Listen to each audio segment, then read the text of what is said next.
Iniulat na pinayuhan umano ng isang tagapagsalita ng Ministry of National Defense ng China ang US military at sinabi na dapat maging mahinahon at kalmado lang ito sa South China Sea at huwag masyadong magpadala sa tensyon.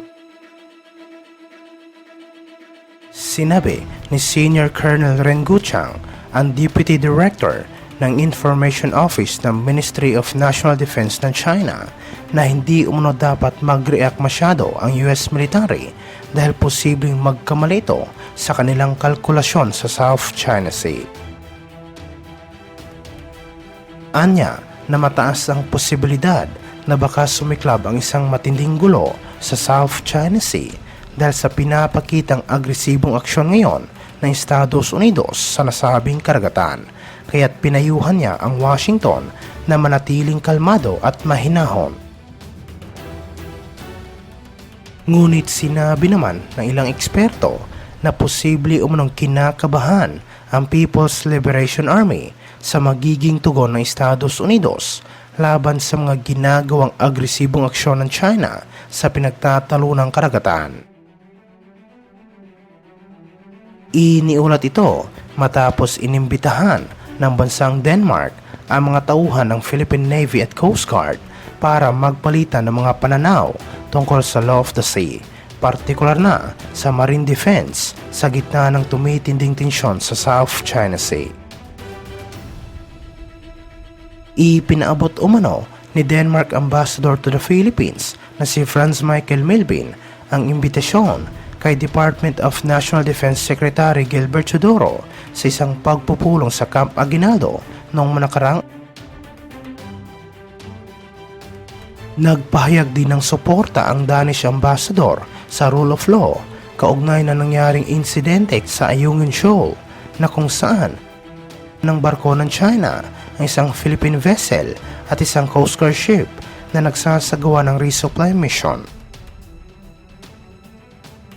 Sinabi ni Ambassador Melvin na ang engkwentro ay naglagay sa buhay ng mga Filipino sailors sa panganib at nag-undermine sa regional security. Binigyang diin niya ng defense cooperation ng kanilang bansa sa Pilipinas ay kabilang sa kanyang mga prioridad. Sinabi naman ni Chodoro ng imbitasyon ay isang pagkakataon para mapahusay ang defense capability ng bansa. Tinalakay din ng dalawang opisyal ang posibleng kooperasyon sa pagitan ng Pilipinas at Denmark sa cyber defense at information technology upang malabanan ang disinformation sa bansa. Ayon sa kanilang joint statement, inaasahan umano ng magkabilang panig ang pagkakaroon ng konkretong kooperasyon sa pagitan ng Pilipinas at Denmark habang nagpapatuloy ang mga hamon sa pandaigdigang seguridad. Samantala sa ibang aspeto naman, iniulat na nagbanta umano ang Chinese Coast Guard laban sa mga ginagawang resupply mission ng Armed Forces of the Philippines sa West Philippine Sea at sinabi na posible umanong gumamit sila ng dahas laban sa mga barko ng Pilipinas. Hinikayat umano ng Chinese Coast Guard ang gobyerno ng Pilipinas na tigilan na ang mga ginagawa nitong resupply mission sa Ayungin Shoal dahil wala umano itong jurisdiction sa nasabing lugar. Binigyang diin naman ng Chinese Coast Guard na sila ay nagsasagawa lamang ng law enforcement activity sa karagatan na sakop ng kanilang bansa at hindi umano dapat pataasin pa lalo ng Pilipinas ang tensyon sa lugar. Ngunit sinabi naman ng ilang eksperto na malabo umanong gumawa ng isang mapanganib na aksyon ang Chinese Coast Guard laban sa mga barko ng Pilipinas sa West Philippine Sea dahil alam ng CCG na mayroong security agreement ang Manila sa Washington.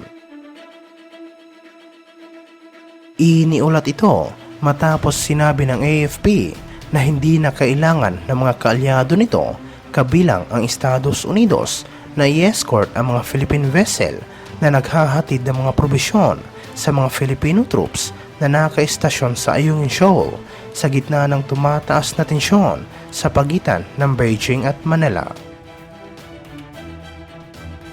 Sinabi ng tagapagsalita ng AFP na si Colonel Medel Aguilar na dapat ang sandatahang lakas mismo ang magsagawa ng rotation at resupply mission sa gitna ng paulit-ulit na panghaharas ng Chinese Coast Guard at maritime militia sa mga barko nito.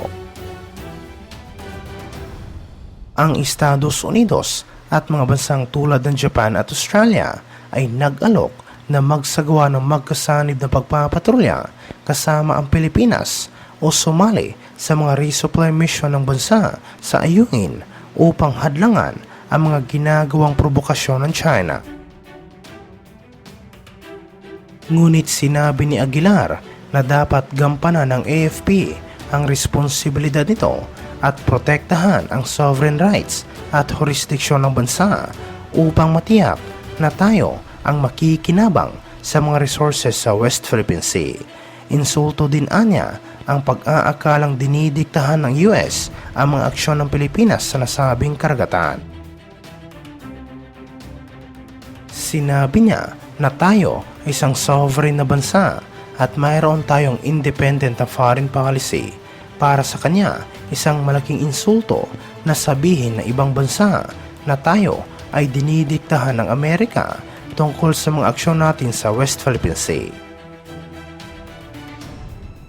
Sinabi ng tagapagsalita ng Chinese Foreign Ministry na si Mao Ning na wala umunong karapatan ang Estados Unidos na makisawsaw sa sigalot sa pagitan ng China at Pilipinas.